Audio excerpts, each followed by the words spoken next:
जब तक समाज की अंतिम कतार में खड़े व्यक्ति की बात ना हो, तब तक किसी भी तरह की राजनीतिक रैली का, भाषण का, इसका कोई उद्देश्य नहीं रहता है।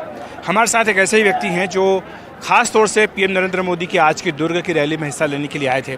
आपने पीएम मोदी का भाषण सुना, करीब 40 मिनट तक उनका भाषण हुआ। क्या आपको लगा उनके भाषण में कि आपके लिए उसमें क्या संदेश था? मेरे लिए ये संदेश है कि गरीबों लोग के लिए बहुत कुछ किए हैं।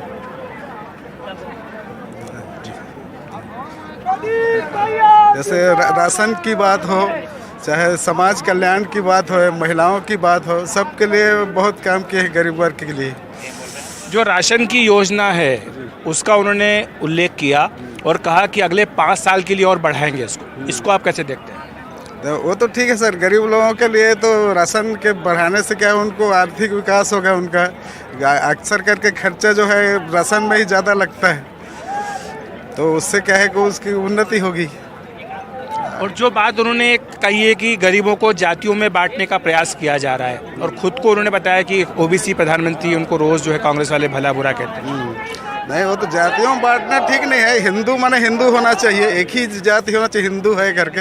जाति में बांटने से क्या है कि समाज को विभाजन हो जाएगा, और उससे क्या एक रूपता नहीं बन पाएगी। लोग छिन्न भिन्न हो जाएंगे और दूसरे वर्ग जो एकजुट हैं उनके, जो हिंदू के ऊपर या हम लोग के ऊपर हावी हो जाएंगे वो लोग।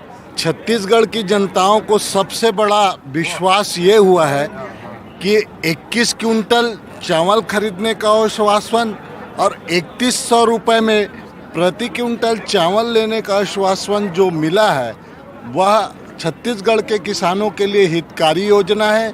और उन्होंने जो सबसे बड़ी योजना यहाँ घोषित की है कि किसी भी गरीब को भारत देश के किसी भी कोने में गरीबी रेखा का अनाज कहीं भी बगैर रोक टोक के मिलेगा। यह एक गरीब जनता के लिए सबसे बड़ा फलदायी योजना, राष्ट्र के लिए भाई नरेंद्र मोदी जी का एक बाप की तरह, एक सचेतक की तरह, एक परिवार के मुखिया की तरह देश की जनताओं का उपहार है। बीजेपी का घोषणा पत्र पूरा अच्छा है, किसानों के लिए हितकारी है। 3100 रुपये देगा पर कुंटल, 21 कुंटल पर एकड़ लेगा। किसानों के लिए बहुत लाभकारी है, बहुत बढ़िया योजना है। एक जो महादेव ऐप का मुद्दा आज पीएम मोदी साहब ने खास तौर से उठाया, इसको आप कैसे देखते हैं? जो सच्चाई है उन्होंने रखा है जनता के सामने। अब ये जनता को निर्णय करना है। रहा घोषणा के सवाल, तो माननीय मोदी जी का नाम ही गारंटी का दूसरा नाम है।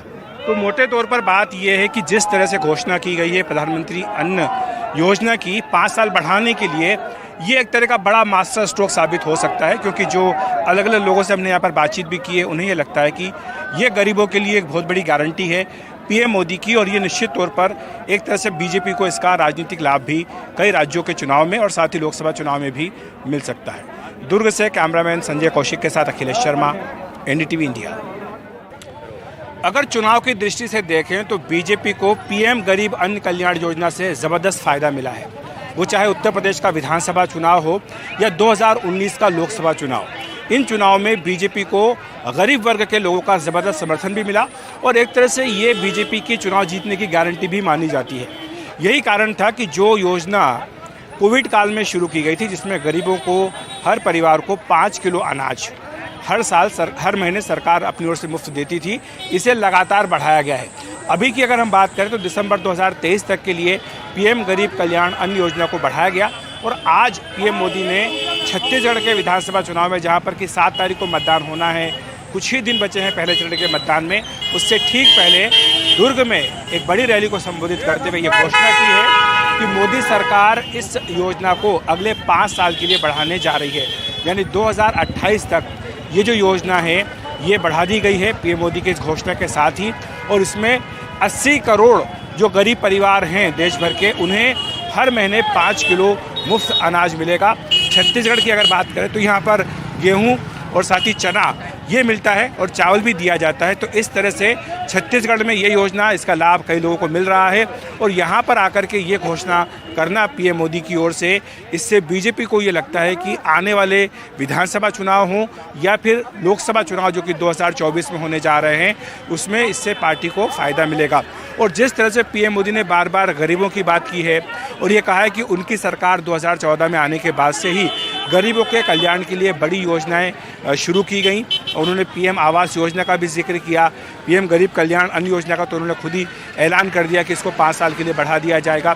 और साथ ही जिस तरह से आयुष्मान भारत योजना है जिसमें कि 5 लाख रुपए तक का मुफ्त इलाज कराया जा रहा है, इन तमाम योजनाओं का जिक्र करके पीएम मोदी ने गरीबों को खास तौर से साधने का प्रयास किया है। जिस तरह से कांग्रेस और अन्य विपक्षी दल एक तरह से कोशिश कर रहे हैं जातिगत जनगणना को बड़ा मुद्दा बनाने के लिए, उसको लेकर के भी पीएम मोदी ने कहा कि गरीबों को जातियों में बांटने का प्रयास किया जा रहा है। उन्होंने कहा है कि गरीबों की जाति एक ही होती है और इसकी एकता को विखंडित करने का प्रयास ये वोटों की झोली भरने के लिए कुछ दल कर रहे हैं, लेकिन इसमें वो कामयाब नहीं हो पाएंगे।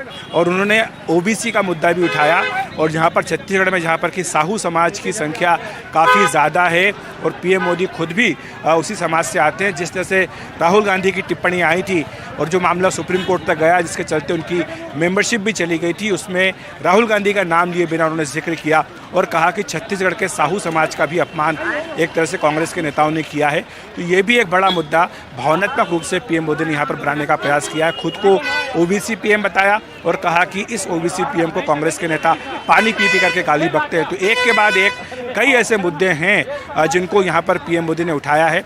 और कल ही जिस तरह से महादेव ऐप का मुद्दा आया और जिसमें आरोप लग रहे हैं कई वरिष्ठ नेताओं के ऊपर, उसको भी एक तरह से पीएम मोदी ने यहाँ पर एक बड़ा मुद्दा बनाया है और छत्तीसगढ़ के लोगों को याद दिलाया कि किस तरह से यहाँ पर जो गरीब लोग हैं, जो बेरोजगार लोग हैं, उनके पैसे को लूटने का प्रयास किया गया है। दुर्ग में कैमरामैन संजय कौशिक के साथ अखिलेश शर्मा, NDTV इंडिया।